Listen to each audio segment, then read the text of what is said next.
¿Qué tal, Brownies y Pegasisters? Como en toda serie, película o franquicia animada, no importando si su público objetivo es infantil, se pueden encontrar elementos que se podrían considerar inquietantes, más si los analizamos a fondo y los comparamos con hechos de nuestro mundo, y lograremos ver que la historia que se nos cuenta, por más dulce e inocente que pueda parecer, siempre tendrá algo con que sorprendernos. Y como se imaginarán, My Little Pony posee muchos de estos elementos, que probablemente a la primera o todas las veces que hayas visto la serie, nunca te hayas dado cuenta de estos. Pero solo hace falta ponerte a pensar un poco y verlo desde otra perspectiva para poder darte cuenta de lo que realmente implican estas escenas. Es por eso que, en esta ocasión, vamos a ver 8 detalles y hechos perturbadores en My Little Pony, algunos que quizás hayas oído por parte de otros canales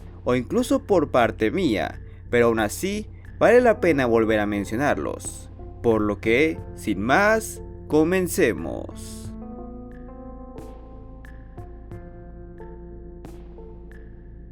Si tienes mi edad o eres aún más viejo, probablemente hayas vivido una etapa donde se utilizaban las etnias y orientaciones sexuales como forma de insulto o burla, aunque no sea necesariamente con intenciones ofensivas. Claro, hoy en día algo como eso ya no es apropiado, pues tratamos de vivir en una sociedad más abierta y tolerante,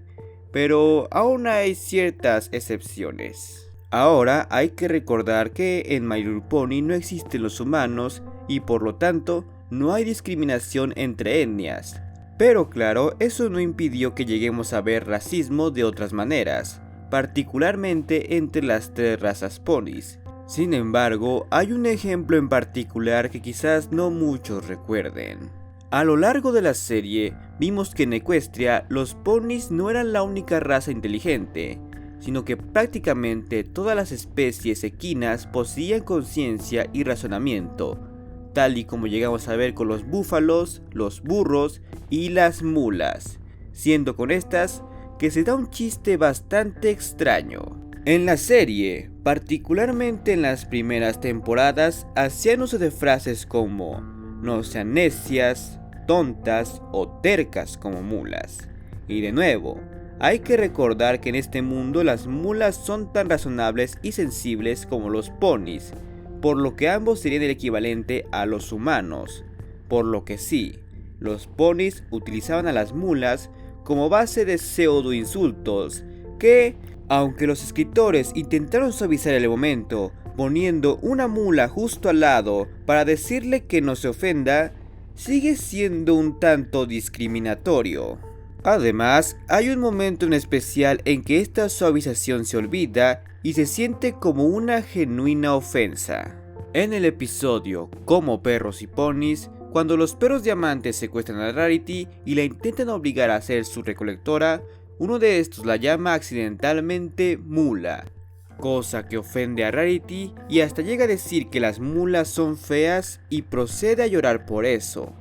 A diferencia de los otros casos, no hay un momento en el que la mula aparezca y le diga que no se ofenda por ello. Además, si bien podríamos decir que Rarity solo estaba dramatizando para que los perros se hartaran de ella, eso no quita el hecho de que mostró un genuino acto de aberración hacia las mulas, que reitero, ellas poseen tanto intelecto y sensibilidad como los ponis.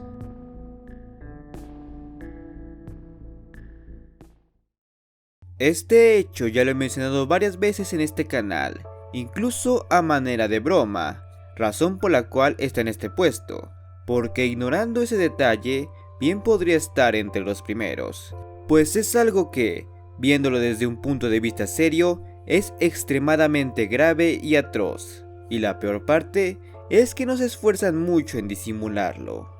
En la película de 2017 conocemos a Capper, un personaje con una vida bastante trágica, ya que, gracias a los cómics, sabemos que él ha sido un vagabundo toda su vida, creciendo sin padres y no teniendo nada más que su pandilla como familia. Sin embargo, cuando el Rey Tormenta atacó su hogar, este y su amigo Schumer huyeron en una aeronave. Eventualmente terminarían en Kugeltown, donde harían un trato con Berko, quien es a todas luces un jefe criminal, o mejor dicho, un gángster. Posteriormente, cuando Schumer traicionara a Capper y lo abandonara, este terminaría varado en la ciudad endeudado con un gángster, lo que creo que no hace falta pensarlo mucho para saber que eso prácticamente sería una soga atada al cuello,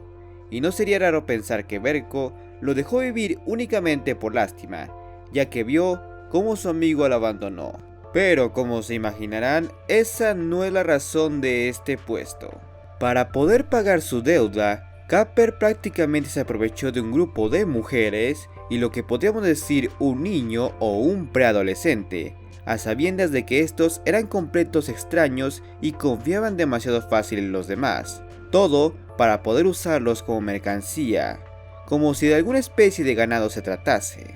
Pensar esto sería lo más fácil, pues bajo nuestra perspectiva, ellas son ponis, o sea, animales. Pero otra vez te recuerdo lo del puesto anterior, que en este mundo no hay humanos, siendo que los ponis toman su lugar al tener el mismo razonamiento. Además, está el obvio hecho de que tanto Capper como Verko también son animales, pero con comportamiento humano. En otras palabras, para pagar su deuda, Capper estuvo a punto de cometer tráfico de personas, o más específicamente, de mujeres y un menor. Al menos en este caso podemos decir que Capper nunca fue malintencionado, pues solo quería librarse de un lío del cual se metió indirectamente. Además, claro, de que eventualmente reflexionó y ayudó a las Main Six, pero eso no cambia el hecho de que estuvo a punto de cometer uno de los peores crímenes conocidos, y tristemente, más comunes.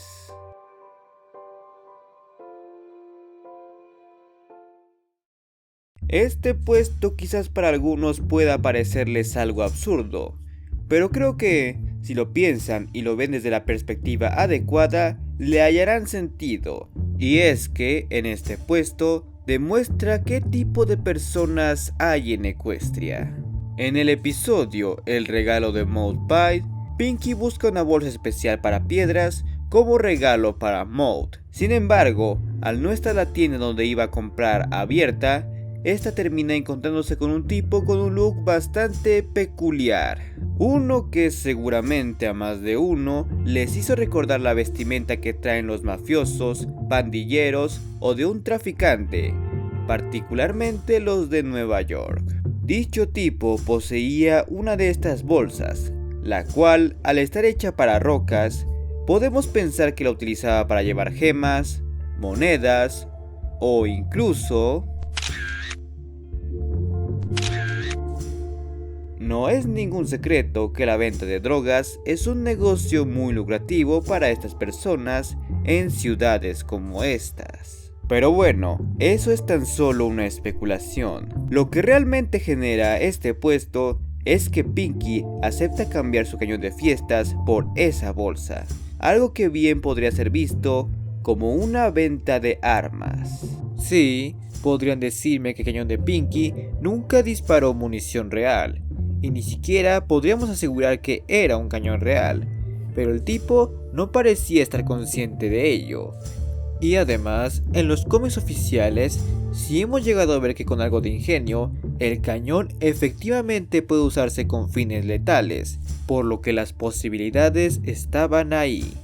Básicamente, Pinky, con tal de darle un regalo a su hermana, esta accedió a darle un arma de destrucción a un traficante, uno que pudo haberlo usado con varios fines.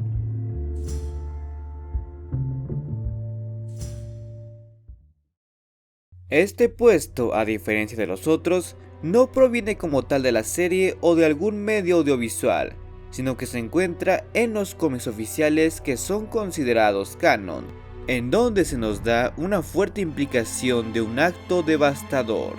La Capitana Solano es un personaje que, al igual que Capper, ha sufrido bastante, pues hablamos de alguien que provenía de una familia pobre que no aspiraba más que ser los sirvientes de la realeza, y por ende, no importaba lo bien que se llevase con la familia real, estos no la tomaban en serio, particularmente el rey, quien al ver que se había enamorado de su hija y quería llevársela a vivir una vida de piratas, este le ofreció dejarla a cambio de un barco propio, algo que más que una oferta, era una amenaza, por lo que Celano terminó aceptando. Es así que, a pesar de las circunstancias, Celano siempre mantuvo una buena actitud ante sus amigos y adversarios durante sus aventuras, llegando a formar un verdadero lazo familiar entre su tripulación, la cual estaba conformada por muchas aves de distintas razas, describiendo a su barco como su hogar.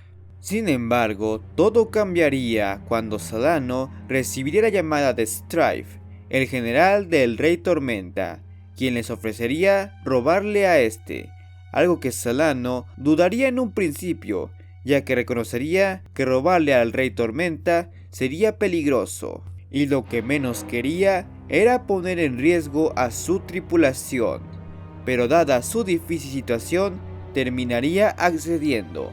aunque tristemente acabarían siendo capturados. Ahora quiero que tomes en cuenta dos detalles. El primero es que una vez capturados, Tormenta no dudó ni un instante en lanzar por la borda a Strife, quien en ese momento era su general que lo había traicionado, y dado que se trataba de una caída de miles de pies de altura, obviamente lo terminaría matando, demostrando lo poco apegado y carente de piedad que el Rey Tormenta era ante aquellos que lo provocaban. Lo segundo es que si nos ponemos a observar en esta historia, podemos notar que la tripulación de Celano hay muchas más aves de las que podemos ver en la película, pues en esta vemos únicamente a 4 aves, mientras que en el cómic hay un aproximado de 14. A esto sumémosle que si somos justos, el castigo que Tormenta le da a Celano y a su tripulación es bastante piadoso comparado al que le dio a su general, pues con ellos podemos decir que les perdonó la vida y los obligó a trabajar para él, manteniendo su barco y su posibilidad de explorar los cielos, y más importante, estar todos juntos, ¿no? Bueno, creo que ya debiste darte cuenta de cuál fue el verdadero castigo. Sí, el Rey Tormenta ejecutó a por lo menos 10 miembros de la tripulación de Celano, manteniendo con vida a ella y a otros 4 para que sean unos repartidores más del montón que tenía. Algo realmente desalmado, pues recordemos que ella no veía a esos piratas como simples compañeros de trabajo, sino que los veía como una familia y realmente se preocupaba por su bienestar, dejando en claro lo sádico que era realmente el Rey Tormenta y que tenía el potencial de ser uno de los villanos más despiadados y peligrosos de la franquicia, aunque tristemente nunca pudieron sacarle provecho.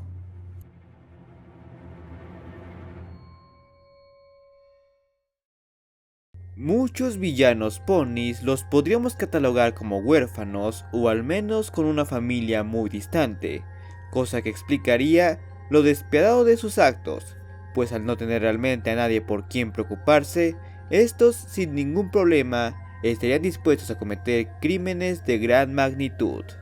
Sin embargo, hay uno en particular que, por su edad, vuelve esta situación más inquietante, y creo que sabes de quién hablo. El caso de Cozy Glow, más que ser algo confirmado, es principalmente una especulación, pero una que ha ganado bastante popularidad, al grado en que los propios escritores la plantean como factible. Y es que no hace falta ser muy observador para darse cuenta de que Cozy es uno de los personajes más retorcidos de toda la franquicia, cosa que se vuelve aún más grave tomando en cuenta su corta edad. Pero para que te des una idea de qué tan cierto es esto, te voy a dar unos ejemplos. Cuando Cozy intenta desaparecer la magia, encierra a Starlight dentro de la misma burbuja donde la almacena. Esto con la clara intención de deshacerse de ella de una forma permanente, pues como ella menciona, toda esa magia se irá a un lugar desconocido, quizás uno donde Starlight no sobreviva. y esa misma postura mantuvo cuando vio que los Young Six también estaban siendo absorbidos por esa burbuja. En otras palabras, Cozy no tenía problemas en dejar morir a Starlight y a los Young Six. Incluso antes de eso, recordemos que ella sabía sobre la excursión a Cloudsdale y puso a Rainbow a cargo de esta, aun cuando ella ya había iniciado su plan de robar la magia, por lo que podríamos decir que estaba consciente de que el hechizo para caminar en las nubes podría fallar y los no voladores caerían a una posible muerte segura. Y no olvidemos que, cuando obtuvo la magia de Discord, esta no dudó en atacar a T-Rex y Chrysalis, quizás no con la intención de matarlos, pero sí dejándolos inutilizados, demostrando que realmente no se preocupa por ellos, y a la primera oportunidad que creyó tener de deshacerse de ellos, la aprovechó. Ahora, hay que tener en cuenta de que los castigos que recibió Cozy por sus crímenes, si bien no son inmerecidos, sí son bastante inusuales para una niña de su edad, pues sería el equivalente a que juzguen y condenen a un menor de edad como un adulto, aunque en algunos países como Estados Unidos no es realmente raro. Aún así, creo que cualquiera con algo de razonamiento podría pensar que antes de cualquier tipo de castigo, los padres de Cozy deberían ser informados de ello, independientemente de qué tan indiferentes sean con ella. Pero hay la cuestión de si ella realmente tiene padres. Como dije, esto es meramente una especulación de los fans, pero una con bastantes bases, pues ya vimos que Cozy no tiene ningún remordimiento por poner la vida de los demás en riesgo o amenazarla directamente.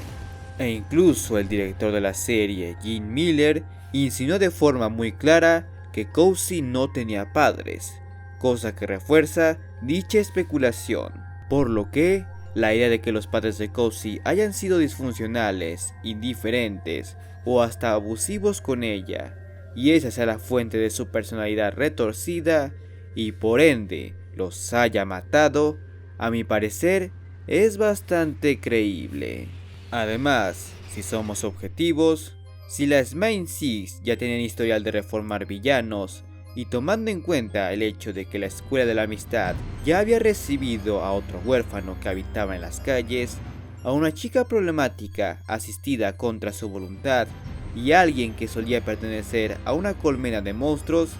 no es descabellado pensar que también estaban dispuestos a recibir a alguien que sabían que era una niña psicópata.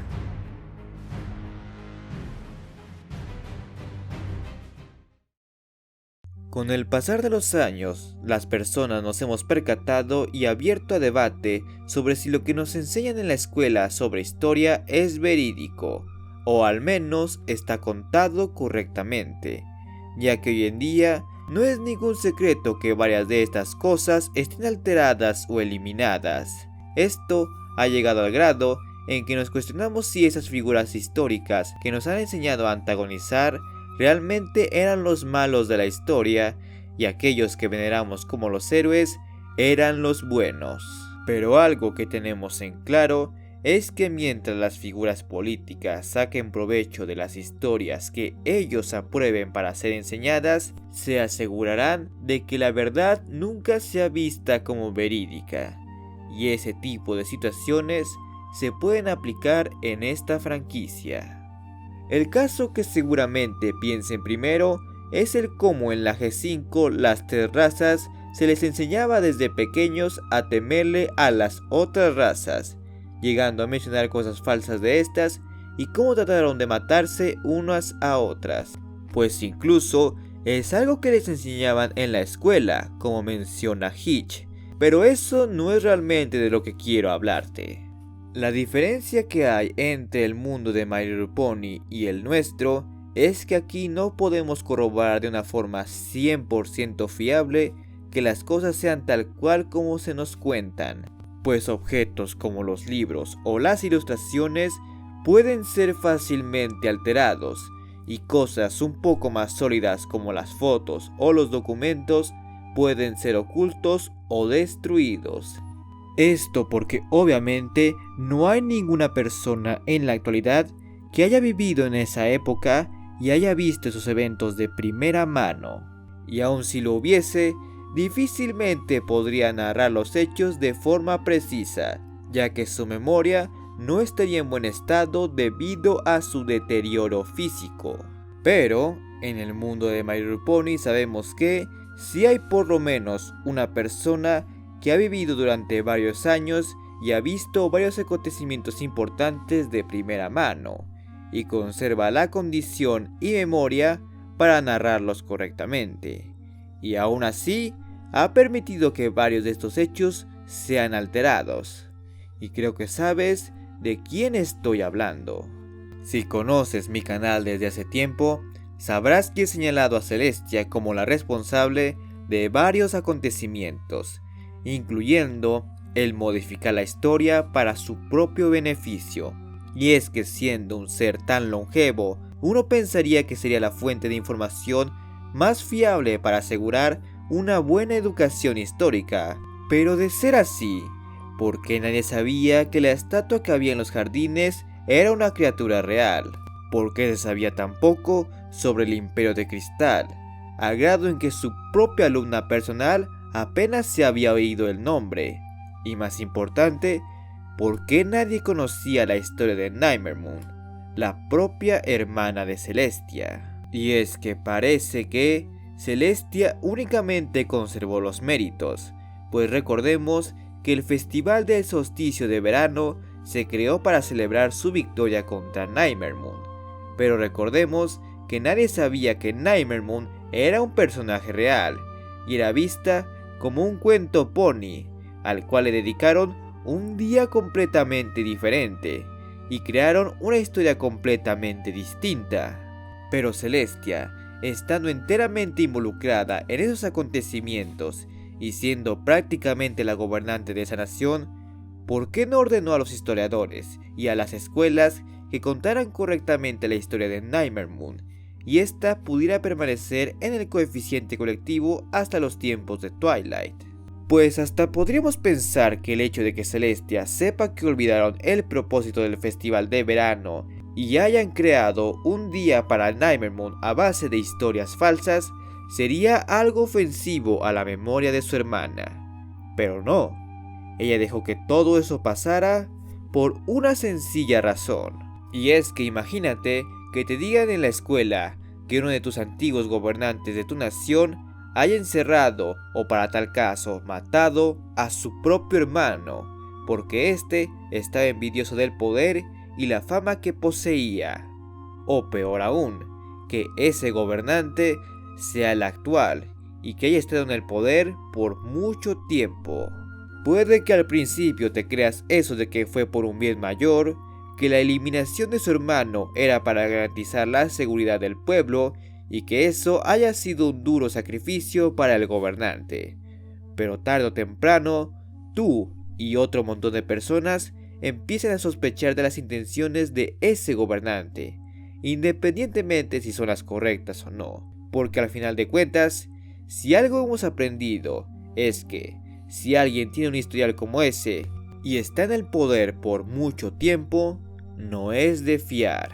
Así que podemos decir que Celestia permitió o hasta alteró personalmente la historia de Nightmare Moon y probablemente muchos otros acontecimientos para que su pueblo confiara ciegamente en ella y permitiera que estuviera en el poder por más de 1000 años. Con esto en cuenta, no es difícil imaginar por qué los años en que Celestia gobernó sola sea una de las etapas más desconocidas de Equestria.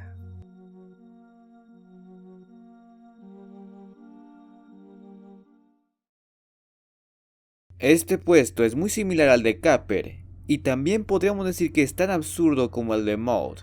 pero aún así considero que debe estar aquí por lo desapercibido y hasta podríamos decir inocente que puede parecer, y aún así revelar uno de los aspectos más crudos de Equestria. En el episodio Intercambio se nos revela que en Rainbow Falls se lleva a cabo una especie de mercado de baratijas que se consiguen a base de intercambiar cualquier cosa, Y créanme cuando digo cualquier cosa. Y uno de estos intercambios fue el que Rainbow Dash pretendía hacer para obtener una primera edición de Daring Do, dando un perro de 2 cabezas. Pero la comerciante al principio no quiere, dado a que lo ve muy salvaje para su hogar. Pero esta termina aceptando con la condición de que Fluttershy sea incluida en el intercambio para que ésta pueda entrenar al perro, algo a lo que Rainbow Dash acepta. Y de nuevo, sé que sueno como disco rayado, pero tengo que recordar que los ponis son el equivalente humano en su mundo, y una cosa es negociar con mascotas, y otra muy diferente es negociar con humanos. Para quien no lo entienda, la comerciante no estaba contratando a Fluttershy o estaba insinuando que llevaría al perro constantemente con ella para que lo entrenase, sino que estaba decidida a llevársela junto con este como parte de un trato de intercambio, algo a lo que la propia Fluttershy le asusta, y con justa razón, pero aún así esta termina accediendo, como si no tuviese voluntad de decidir. Básicamente Rainbow Dash estaba llevando un trato de esclavitud con su propia amiga, y eso no es lo peor.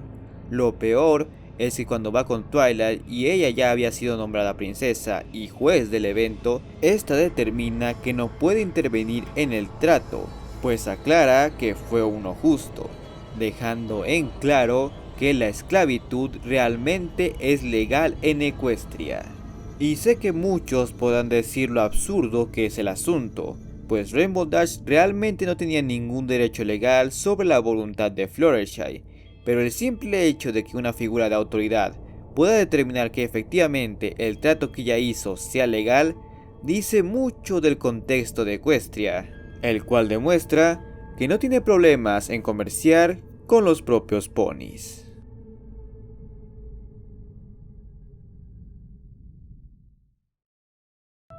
Si han estado viendo mis videos sobre la G5, probablemente sepan de qué va el primer puesto, pero en caso de que no, déjame ponerte en contexto. En My Little Pony Nueva Generación nos enteramos que en Equestria solamente hay 3 ciudades, las cuales están habitadas por cada una de las 3 razas, de las cuales 2 de estas, Martin Bane y Bridalwood, son bastante pequeñas y con una población muy reducida, cosa un tanto alarmante teniendo en cuenta de que ahí aparentemente habitan los únicos especímenes de su raza. Mientras que Altos de Zéfiro, si bien es una ciudad más grande y con una población más amplia, todavía es inquietante pensar que solo ellos son los únicos Pegasos en toda Equestria, por una sencilla razón. Todo el mundo sabe que Equestria solía ser una nación grande y próspera, con cientos de ciudades, algunas de gran magnitud, que albergaban a miles de ponis de todas las razas, al grado en que prácticamente estas podían tener un cierto nivel de diversidad cultural, y que ahora nos digan que de todo eso solo hay 3 ciudades con un número muy reducido de pobladores, definitivamente nos indica que algo muy, pero muy grave debió haberle ocurrido a Equestria. Entre los detalles que nos ayudan a corroborar esto está el hecho de que Altos de Zéfiro supuestamente está ubicado en la misma montaña donde se hallaba Canterlot, que como podemos notar, dicha ciudad ya no existe, como si algo o alguien la hubiese derrumbado, algo que ya hemos visto que estuvo cerca de ocurrir.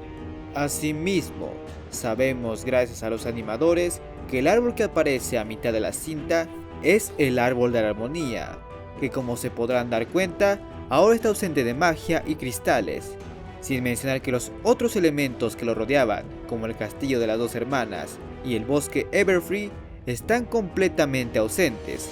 y muy seguramente eso mismo aplica para Ponyville.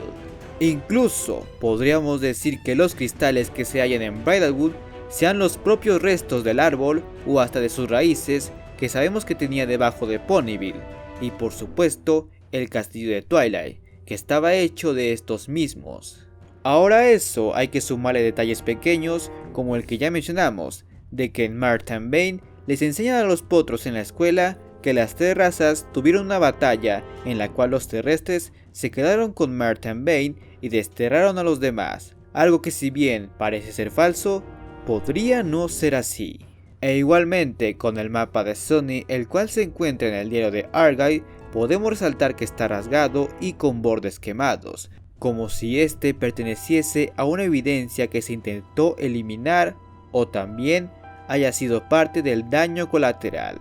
O sea que ese mapa haya sido destruido en una batalla.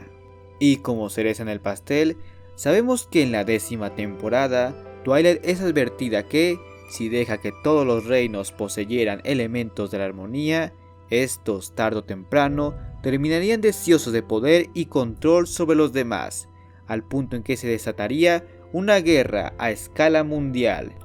Y esta advertencia no es solamente una suposición o una amenaza, es algo que está respaldado por un hecho similar, en donde los anteriores portadores de la armonía estaban dispuestos a invadir las tierras de quienes les enseñaron en primer lugar. Pero ellos estuvieron decididos a eliminar a dichos portadores antes de que su ambición se propagase, y decidieron esconder los árboles para evitar que este suceso se repitiese. Y en este caso, fueron los propios ponis quienes les enseñaron a las demás criaturas a usar los elementos, y son estos mismos quienes decidieron recibirlos a todos ellos, creyendo que la diversidad y la aceptación sería la clave para la prosperidad, aun cuando estos mismos son muy propensos a ser conflictivos ante cualquier confusión. Por lo que, citando a otro youtuber experto en datos perturbadores, creo que ya puedes ir deduciendo por dónde va el asunto. Seguramente te has encontrado con gente que ha comparado esta generación con Fallout Equestria, o seguramente tú hagas esa comparación, y no es para menos, ya que ese realmente parece ser el caso. Estamos hablando de que Equestria fue devastada por una guerra, una que podríamos decir que fue a nivel mundial, en donde no solo los ponis, sino todas las criaturas fueron partícipes, razón por la cual no llegamos a ver o a saber sobre ninguna otra especie en la G5, y más importante, no parece haber rastro de ninguna de las otras ciudades que conformaban Equestria, y para colmo, la cantidad de ponis que hay ahora es significativamente inferior a la que había antes. Claro que hay muchas posibilidades para poder explicar esto,